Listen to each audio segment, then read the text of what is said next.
નમસ્કાર મિત્રો, વિડીયોમાં તમારું સ્વાગત છે। તો મિત્રો, દેશભરમાં પડી રહેલા કાળઝાળ ગરમી વચ્ચે રાહતના સમાચાર સામે આવ્યા છે। દેશમાં દક્ષિણ પશ્ચિમ ચોમાસું વહેલુસર બેસવાની આગાહી છે। 31મી મે સુધીમાં કેરળમાં ચોમાસું પહોંચી જવાની શક્યતા છે। 11 જૂન સુધીમાં મુંબઈ ચોમાસું પહોંચી જશે। દક્ષિણ પશ્ચિમનું ચોમાસું અંદમાન નિકોબાર પહોંચી ચૂક્યું છે। મે મહિનાના અંતમાં મુંબઈમાં પ્રી મોન્સૂન વરસાદ શરૂ થશે। જૂનમાં અઠવાડિયે પહેલા મુંબઈમાં વરસાદની આગાહી છે। મુંબઈ બાદ ગુજરાતમાં ચોમાસું બેસવાની આગાહી કરવામાં આવી છે।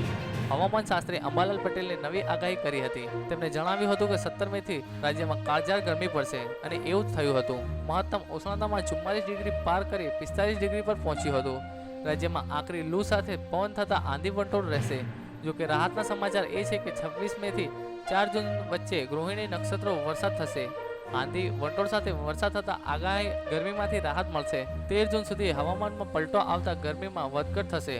26 મેથી રોહિણી વરસાદ થતા વચ્ચે ગરમી પડશે, પરંતુ આ વચ્ચે રાજ્યમાં વહેલું ચોમાસું આવવાની શક્યતા છે। રાજ્યમાં 5 શહેરોમાં ગરમીનો પારો 42 ડિગ્રીને પાર પહોંચ્યો છે, ત્યારે રવિવારે 43.2 ડિગ્રી સૌથી વધુ તાપમાન અમદાવાદમાં નોંધાવ્યું હતું। તો બસ મિત્રો, અમારા વિડીયો માટે બસ આટલું જ।